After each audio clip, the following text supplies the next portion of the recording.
Bom dia, homens da palavra, dia 15, e em Provérbios, capítulo 15, versículo 3, nós lemos o seguinte: os olhos do Senhor estão em todo lugar, contemplando os maus e os bons.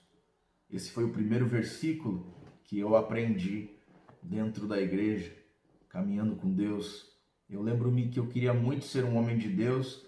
Havia lá um homem e ele conhecia muito da Bíblia dentro da igreja, da qual eu pertencia. Ele era um homem de Deus e eu queria muito ser um homem de Deus, eu queria muito conhecer a Bíblia como ele. Então um dia, simplesmente eu cheguei, sentei ao lado dele em um culto e perguntei a ele se ele poderia me ensinar a ser um homem de Deus e como eu fazia para conhecer a Bíblia.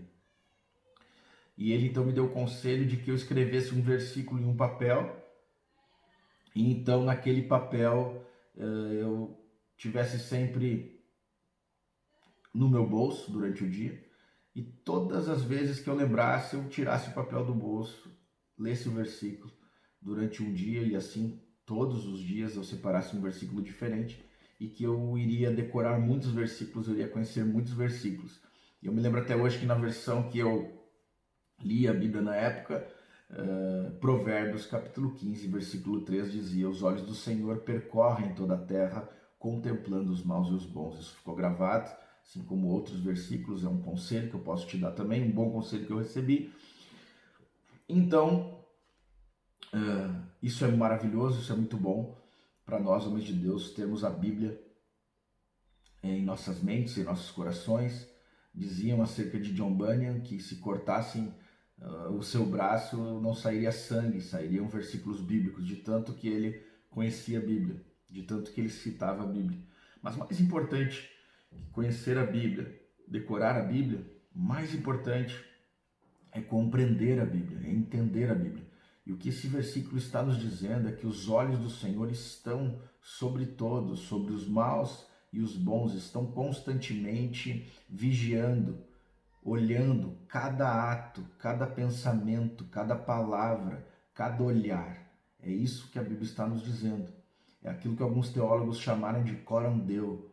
Alguns dizem coram Dio, mas eu falo coram Deo. E então, o que significa coram Deo? É diante de Deus. Coram Deo significa diante de Deus. E entender que os olhos do Senhor estão sobre toda a terra, contemplando, mirando, vigiando os maus e os bons, no caso de nós, homens de Deus, significa caminhar com o senso da presença de Deus constante sobre as nossas vidas.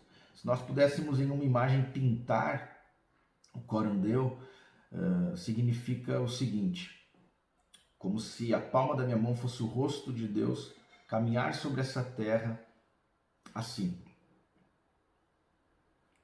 com esse senso da presença de Deus. Você imagine que a face de Deus, que os olhos de Deus sejam a minha mão.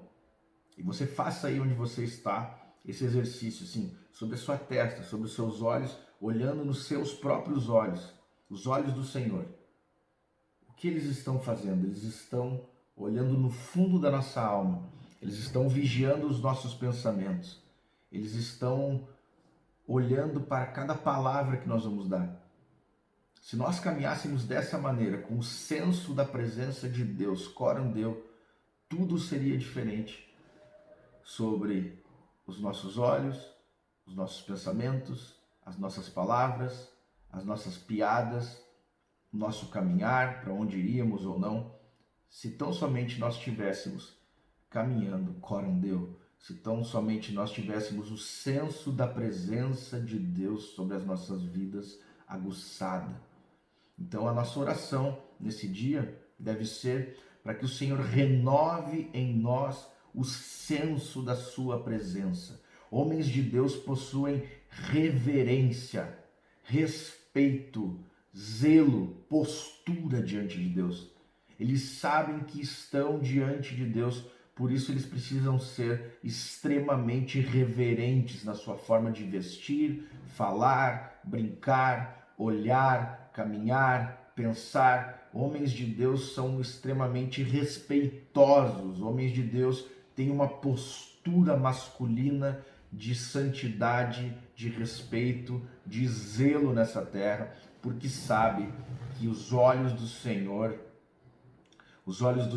estão em todo o lugar, e principalmente os olhos do Senhor estão contemplando os bons, os homens de Deus, os justos, e eles contemplam também cada ato de maldade, cada ato pecaminoso dos maus.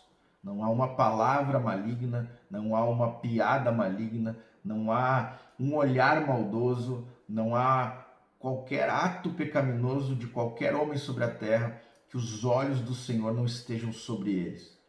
Os homens se escondem para pecar, os homens se escondem, os homens pensam que estão conseguindo sucesso nisso quando pecam sem que os outros homens ou algum conhecido possa ver.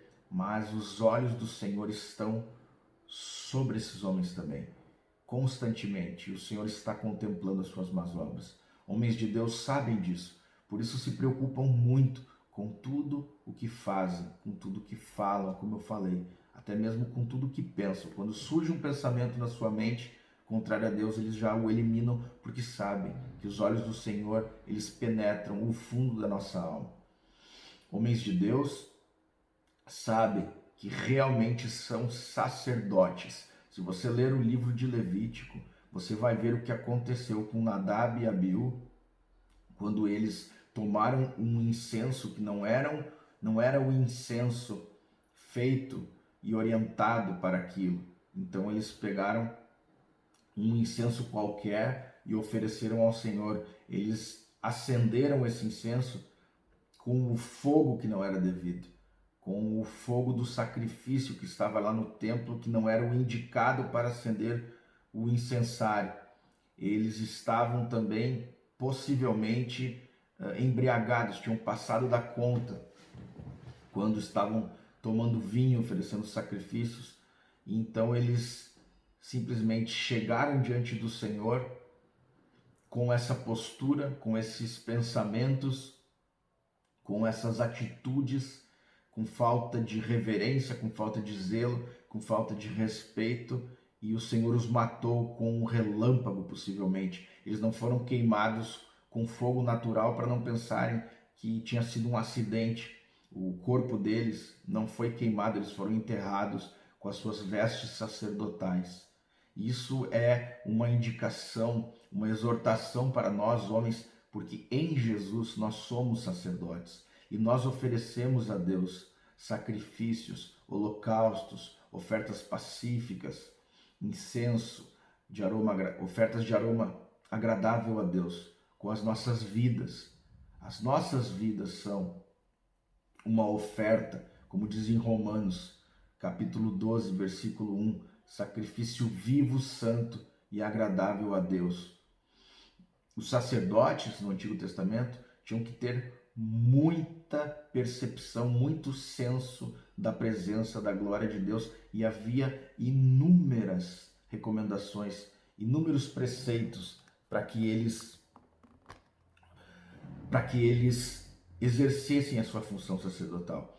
E eles sabiam que não poderiam fazer nada diferente do que lhes fora prescrito, porque eles estavam corandeu, eles estavam diante da glória de Deus. Em hipótese alguma eles poderiam fazer qualquer coisa, porque eles eram sacerdotes, eles representavam Deus diante dos homens e representavam os homens diante de Deus. Assim também nós, homens sábios, homens de Deus, sabem que são sacerdotes. Isso é algo muito importante. Nós somos todos sacerdotes em Jesus. Nós também lemos na Bíblia sobre os reis e a forma com que Deus exigia que os reis fossem justos, sóbrios, tementes, sábios e andassem diante de Deus em todos os seus caminhos, em todos os seus decretos. Eles precisavam estar constantemente lembrando que eles representavam Deus diante do povo. Também os profetas tinham uma grande missão. Se você ler a Bíblia e ver Isaías, Samuel enfim, todos os profetas do Antigo Testamento, Daniel, a grande responsabilidade de representar Deus diante dos homens. Nós todos recebemos do Espírito de Deus e em Atos nos é dito, recebemos do Espírito para sermos testemunhas. Ser testemunhas é exatamente isso, representarmos Deus diante dos homens. Isso é um testemunho. A palavra testemunho no original significa martyrion.